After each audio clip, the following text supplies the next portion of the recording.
media. My God.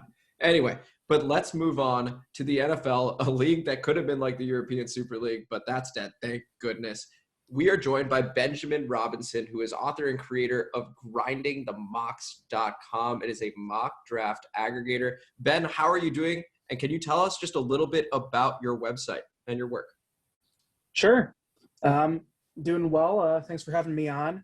So Grinding the Mocks is a project that combines mock drafts, the wisdom of crowds, and some fancy algorithms to try to predict what happens in the NFL draft. And so been working on this project for the past few years, and really excited what I've been able to do. And we can talk a bit about some of the players for some of your guys' favorite teams and where they might go, and what your team might do to kind of give your team a chance of getting back to the glory days if they ever existed in the first place.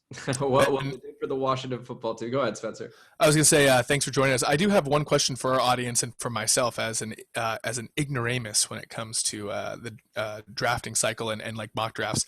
When the algorithm that you use and the website that you run, what's the accuracy rating, and like what's considered to be good accuracy for a mock draft? Say that people make their own mock drafts and it's like, hey, I got 15% right. What's the accuracy that you are usually seeing, and what's considered good accuracy? I would say that for me, it's more about me being like less wrong than being right. And so I think there's like a lot of kind of people who are trying to be exactly right. And, my approach is kind of rooted in like social science, basically, that the idea that it's really hard to be consistently accurate all the time. So you're much better off kind of taking a look at the other forecasts that exist and doing some sort of aggregation of the two. And that's the wisdom of crowds piece that kind of existed in history and is used in many different areas today, not just in this space. But yeah, in terms of accuracy, for me, I'm trying to do two things. So number one, I want to, for the most part, be right around, like I was saying, like not always, I'm gonna hit some things exactly, but I want to kind of be around where the players should go.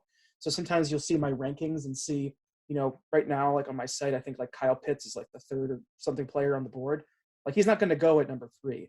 But the idea is that there's enough uncertainty in some other parts of the draft that he has a higher overall rating right now. So it's to get close as we possibly can, not necessarily always most accurately, but with a focus on being more right at the more valuable picks. Because although, for example, there's, one pick difference between the first pick and the second pick, there's also a 1 pick difference between the 100th and the 101st pick. But we know which pick is more valuable in the draft. It's the first pick. So in terms of how my accuracy numbers, last year, in terms of how I look at it, which is trying to look at the difference between where I expected a player to go and where they actually went, and controlling for making those earlier picks more valuable than the other ones, my mock draft rankings are in like the 90th percentile of mock drafts in the data that I collect. But like I said, what I'm trying to do is in some ways different than some other people are trying to do. And there are kind of lots of different websites that run mock draft contests. And so, there will be people who do better than me. But overall, it can be really hard to do it year over year over year over year. And so, like, even for example, the Athletic columnist, writer who covers Washington football team, Ben Standig, is kind of a very well known in the mock draft world. And, last year, if you predicted, the linchpin in the draft last year was kind of the Dolphins. Were they going to draft Tua Tagovailoa, or were they going to draft Justin Herbert? Well, if you thought they were going to draft Tua, then maybe your mock draft lined up a little bit better. But if you thought they were going to draft Herbert, then suddenly your mock draft is like, it can go a lot of places basically. So this kind of says, hey, we're going to listen to the people who have been historically the most accurate and try to kind of weight those higher than others to get as best accuracy as we can, knowing that it's a really hard thing to predict and we just want to be as close as we can. And I mean, this year, and we're going to talk about it in just a moment as well, with pick 3 with the 49ers, they could go Mac Jones, they could go Trey Lance, they could go Justin Fields. And based on who you have pick 3, that can go any number of ways. You got 3 main branches over there. Ben, I wanted you to tell me, so this isn't just like 20 mock drafts, 100 mock drafts. How many mock drafts have you aggregated so far this season? Yeah, it's like over 1,000. So yeah, like, just collecting them throughout the year. It's a slow burn in the summertime, but really after the college football season ends and the Super Bowl ends, I'll be collecting data, quite often. And so I'm not doing it by hand. I use the power of writing computer scripts And to I do a hope lot of that heavy lifting. So don't pity me, but don't pity me too much. Basically, is what I'm saying. So you're the Nate Silver of NFL mock drafts in a sense. Yeah, I think so. I think it's actually. I think it's funny, right? But I think you're right on, Kadeen. Yeah, I mean, what there's some things that you can learn from polling aggregation that we can learn from this as well. Albeit like the stakes are much higher in an election, and this you can view these mock drafts as individual surveys as well. So yeah, there's a lot that you can apply from some of the techniques that like 538 might apply to what I'm doing as well. Yeah, well, I mean, depends on who you ask when it comes to a presidential poll or your football team. Elsie, did you have a question? I saw you unmute for a moment. No, I was just when you mentioned the political thing, I remember before the tragic 2016 election that there was a similar sort of aggregator of it asked people to predict the election, and it was trying to get at this like knowledge of the crowds, or I can remember exactly the words you used.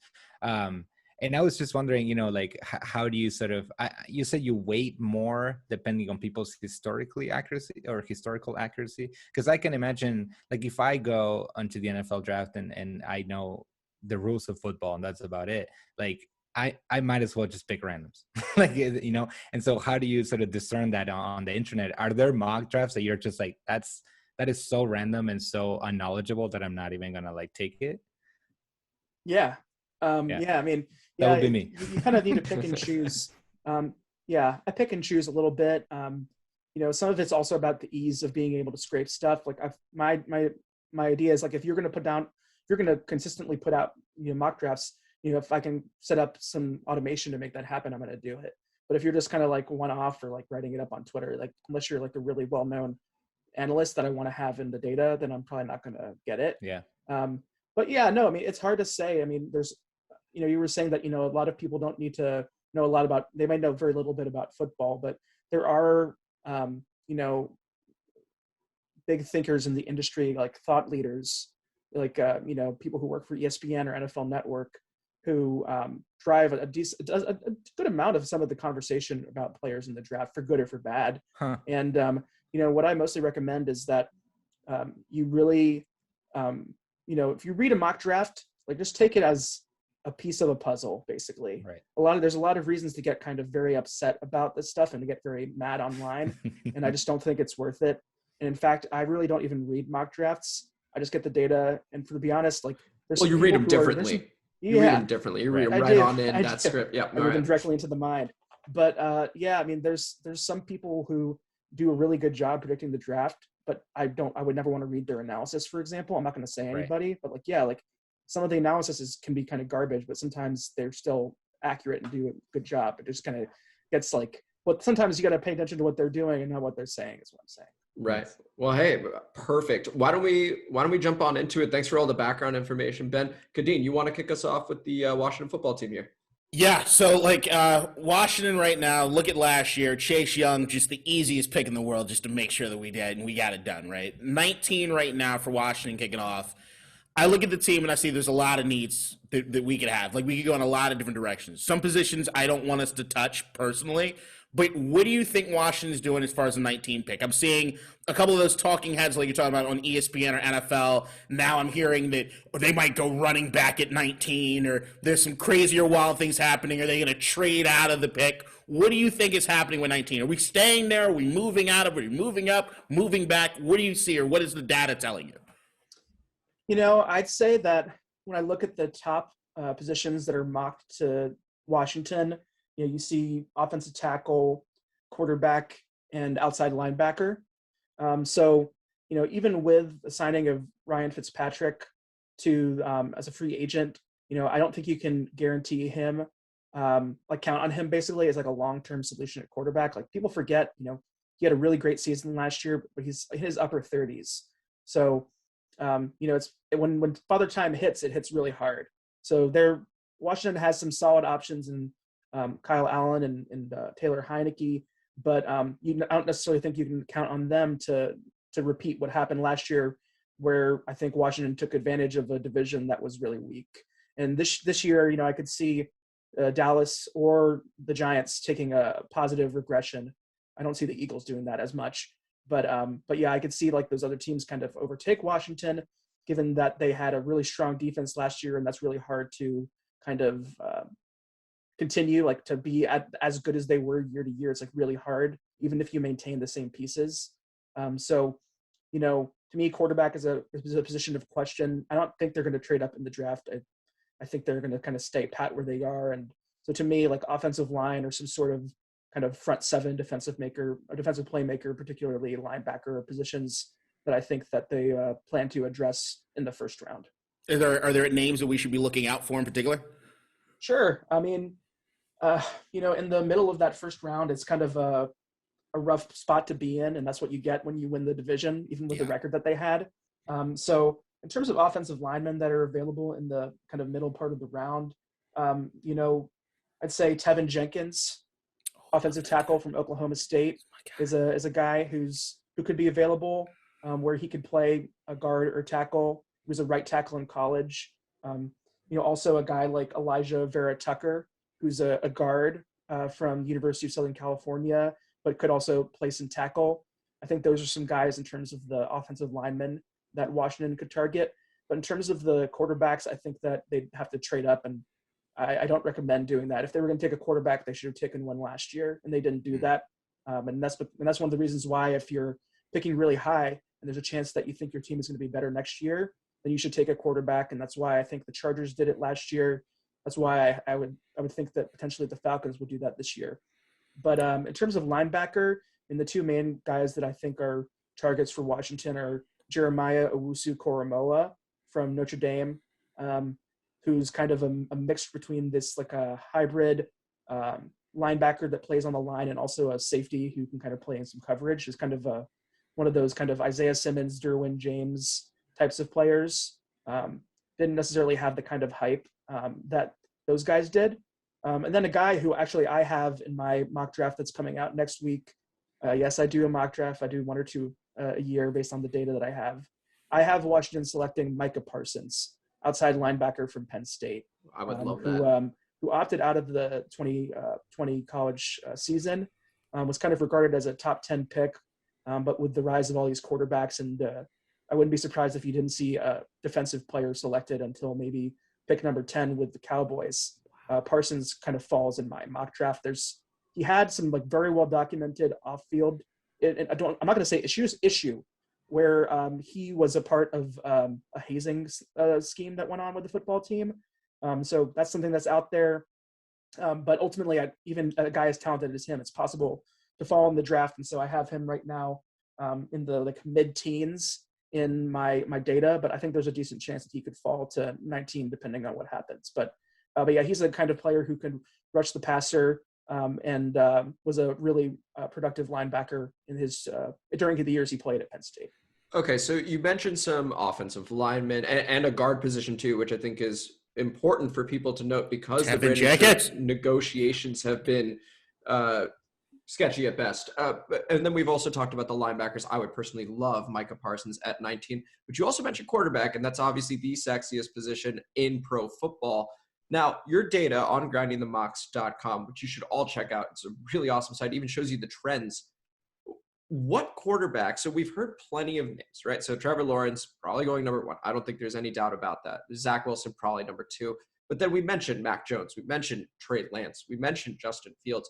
Is there a possibility that any one of those guys could fall to either 19 or a spot 12, 14, something like that, where you do think Washington goes, you know what? Now let's pull the trigger and let's move up there? I mean, I think it has to be Mac Jones. I think that there's a lot of cognitive dissonance going on in the like mock draft world right now. Like people are kind of thinking like, well, a lot of the consensus around talent evaluators have said that, Mac Jones is kind of like maybe the 20th or 22nd best player in the class and the 5th best QB. So why would the 49ers take him with the 3rd pick? So I think sometimes people are having a hard time imagining, hey, if he doesn't go at 3, and if it is Justin Fields or Trey Lance, where does he go next? And so, it could be barring any trades, and it's really hard to project those, so I don't do them. There's Denver with pick 9, where Drew Lock has really kind of underwhelmed quite a bit, where they could use a quarterback. Without any trades, like I said, the Patriots at pick 15 could be open to a quarterback. But there's Washington and Chicago as well. But there could be teams that we don't think about, like, for example, last year the Packers traded up to draft Jordan Love, and we didn't think they were looking for a quarterback, and we didn't think they were going to trade up. So there's a lot of things that could happen on draft night. I still think that I trust the very expert sources, and so I expect, even if my data doesn't necessarily show it right now, for Mac Jones to be the pick at 3. I won't change my mind really until I hear it from people who know it, and we may not hear it until very close to the draft, because all these teams and all these individuals are very, very, very, very keep that information very close and secure. So whatever information you're hearing, whatever betting odds you're seeing, I don't know what to say about that, but yeah, it'll be a fun night. So the draft kind of hinges around pick 3 and pick 4. How much change do you usually see? Like, I'm sure your guys are updating the data on the website constantly. Do you see huge shifts as far as the way things are going to happen? Maybe a story comes out, this, that, and the other, where there's a lot of movement in the days upcoming to the draft? Because, I mean, you always hear those stories like a Wonderlic test gets released or something happens and some guy. And is there a lot of shifting right before we're getting to the draft as far as things switching up? I mean, so the days leading up to the draft, particularly the day before and the day of, are when I'm weighting the mock drafts that I collect the most. So it's there is some shifting that happens, but it's kind of on purpose, because I want to kind of weight those a lot higher than ones that happened a month ago, because ideally we have more complete information about what's going to happen in the draft the day of, ideally. So that kind of happens a little bit on purpose in how I do what I do. Mock drafts are also kind of a lagging indicator. So, it's also depends on the player. If it's a high profile player, for example, last year Tua Tagovailoa got hurt during a game, and you could see the next week that mock drafts were suddenly kind of dropping him quite a lot. And eventually, it came back to kind of where he ended up going. But yeah, they can be, it's sometimes hard to tell what information they're listening to and what they're not. I mean, one thing I've spoken about before is this year we had a lot of players opt out. And so I think some players are having, and there are plenty of reasons to opt out that are rational and totally understandable. And so some players I think are getting, at least in the data that I'm seeing, punished relatively for not playing, while some players are, I think people have forgotten that they didn't even play. So I'm not saying that it's a completely rational marketplace. It's not, but yeah, we do see that the data can react pretty quickly or not as much, depending on what kind of event you're talking about. But yeah, we do see it. It's usually a lagging indicator, so it takes some time for the mock drafts to kind of absorb some of that new information and adjust accordingly. Ben, are there any really interesting facts or trends, or maybe some behind the scenes trends that you've seen over the time of you doing this? For instance, a certain position that it doesn't really matter what round you take them in, or maybe a specific round actually has more value than most people assign it to. Anything like that? I mean, so from my data, I started working on this project in 2018. You really need 3 years worth of data to kind of even assess any of that stuff. So for the most part, the value in the draft is definitely, a lot of it is contained in the first round. There's a lot of different ways that teams value picks. There's this traditional method that you might hear about called the Jimmy Johnson trade value chart. And it was basically created by the Cowboys to kind of think about how they could think about how picks were valued so that they could make trades in the draft. And they used that chart to wide acclaim so much that their executives started getting hired in other places. And so the chart kind of made its way around the league. And there have been other people who have kind of updated and new values in the chart. And so, yeah, to be honest, I don't have a lot to add on whether there are some picks or some rounds that are more valuable than others. Every now and then you hear oh, the Redskins or the Washington football team is really good at picking players in the third round, but that's mostly just small sample size and luck. I don't think it means that the third round has more value than any other round. It just meant that they got lucky in those rounds. So to me, you still want to have picks in the first round. You don't want to necessarily defer other picks, but there have been like studies that have shown that the value of compensatory picks is a lot higher than it used to be, and people kind of tend to undervalue those. So you see teams that spend a lot in free agency and don't take advantage of some of those rules to kind of suffer a little bit relatively when it comes to getting the most out of the draft capital you have, because for the most part, teams that are kind of consistent, there's really not many teams that are consistently good at picking in the draft. They tend to end up with more swings at the bat, and the more swings at the bat you have, the more likely you are to hit the ball. Just kind of law of large numbers. But yeah, so I don't have a whole lot to add to that. This summer, my hope is to kind of do a kind of 3-year retrospective on the 2018 draft class. So, you'll see how the 2018 Washington football team stacked up to other classes. But in terms of trends that I see, I do pay attention a little bit to which teams tend to draft players earlier rather than later in the draft. And, the teams at the top are teams like the Cowboys and the Bills and the Titans. And then teams kind of closer to the bottom are teams like the Raiders, teams like the Patriots actually as well over the recent years, the Falcons, 49ers a little bit. But yeah, there's quite a different, there's a number of ways to win in the NFL.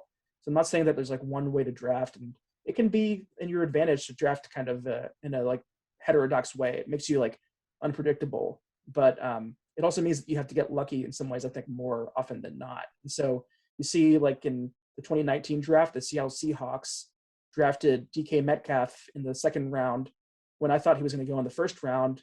And I think they just got lucky there, to be honest, because their first round pick hasn't really even panned out at all. And so you could argue that if they had drafted the same players in the first round and the second round, but I think they got sometimes just a matter of luck that a player can fall to you, and you happen to be in a position to make that move. Now, when you talk about, luck and just getting lucky like the Washington football team have in the third round, I mean, we're talking about guys like Terry McLaurin. We're talking about Chris Cooley, Chris Cooley, a legend for the Washington football team. Terry McLaurin well on his way if he continues at this current career trajectory. But in the second round, Ben, they make it look like a skill, the amount they whiff. I mean, there's Devin Thomas, for example. There's Malcolm Kelly, Fred Davis. That was all one draft, and they all sucked. Fred Davis was good when he played. Don't do that. I mean, he had some legal issues. Leave him alone. And then we got Preston Smith, who was actually a good pick, but now he's with Green Bay, so he didn't stick around. And then Sua Cravens, Lord knows what happened over there. So let's talk about the second round. What are the chances we get that one right this season? Who are we targeting in the second round? Yeah, so I have a section on the site where I call the horizontal board. So basically, instead of just doing a vertical one by one ranking of the players, it kind of lets you see which players are in the first round in my data and the second round. And so in the second round, when you're looking at, so let's say that in my mock draft, they drafted outside linebacker, I'm sorry. Then, maybe they come back to offensive line in the second round. And so you have, guys, if you're looking at the inside interior offensive line guys, it could be a guy like, Creed Humphrey from Oklahoma, or, Dylan Radins from North Dakota State, or maybe a Wyatt Davis from Ohio State.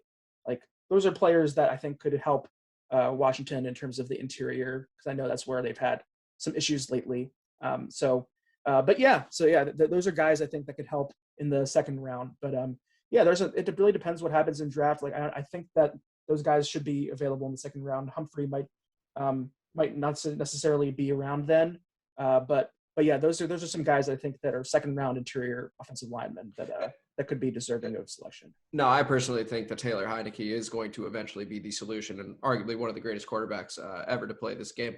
But, I was going to say, when you said that they couldn't trust Heineke, I was like, you're going to pick a fight here, man. You could easily go lineman with the first two picks, and all of a sudden you got one of the best quarterbacks in the league behind a stellar line, and we're just looking at nothing but touchdowns every drive. Well, but what if I told you that rookie offensive linemen don't necessarily, they're at best will be average below average. They're not around guys with the charisma of a Taylor Heineke. So it's a bit different. But anyway, what I wanted to ask you was, let's say they went quarterback. Is it a guy like Kyle Trask from Florida? Is that what we would be looking at in that second round? I think that the Trask, I think, was a really productive college quarterback. I think he's, deserving of a second round selection, but the hype around second round quarterbacks is really Davis Mills from Stanford. And Kellen Mond from Texas A&M. those are the two guys that you're hearing the most about. Mond had a pretty successful college career, but I wouldn't necessarily call it, amazing in terms of the types of things he did. But he's a solid player for sure. And Davis Mills, he really only had this one last year of starting, but he has and I hate to say this, he has the 5-star quarterback pedigree. And the kind of like look of a quarterback that people like. Oh, so, I think that, to be honest, if you asked me which one I like the most, I like Trask the most because he's proven the most. He's played in the SEC, and but I think that potentially he's being outshone at this moment by Mills and Mond. Mond did really well at the Senior Bowl, and so I think that helps a bit as well. But I wouldn't pay attention to too much of the pro day circuit, and I don't think there'll be a 6th quarterback taken in the first round. But in the second round and the third round, those are kind of positions for those 3 guys to go. Drafting purely on look of player is one of the worst practices, in my opinion, across sports. Even like pre-Moneyball, for example, when you're looking for just sluggers, for the Oakland A's, he's like, hey, he's pretty big. He's got like a hot girlfriend, so his confidence is high and shit like that. And it doesn't work out. And the same thing, you get Jamarcus Russell. I would do. There's there are plenty of places that do that still. Here's the website I want. I want no names, just the pictures of everybody. And I just tell you that he looks like a first pick. Right there. He looks like a second pick. I'll subscribe to that website. Well, I think a lot of people would, but here's the problem with that. You get your Brock Osweilers all of a sudden. You get your Jamarcus Russells, and you go, that guy's going to be the future, and he is anything but. He's the present for a year, and then he's right the fuck out of the league. I feel like we got to ask this. I know Matt is not here because he was too depressed to talk about the Detroit Lions, and he's trying out for Kadeen's podcast, but we'll do him a solid here. What do you expect from the Detroit Lions in the first round? Yeah, I mean, to be honest, I'm bullish on the future of the Lions long term. I think that bringing in Brad Holmes from the Rams was a strong move, and he has a track record of being, a really good executive there. And so that's a really good move. And I think, bringing in Dan Campbell is going to be a lot of fun. So hopefully, I think it can't be as boring and bad as it was under the Patricia administration. So I think there's hope there for the future. So they let Kenny Golladay go, and it's because it was just too expensive for them. So they have a pretty big hole at wide receivers. So I expect, one of the top wide receivers would be the guy that they would go after. So in my mock draft, I have the Lions selecting Jamar Chase, wide receiver from LSU.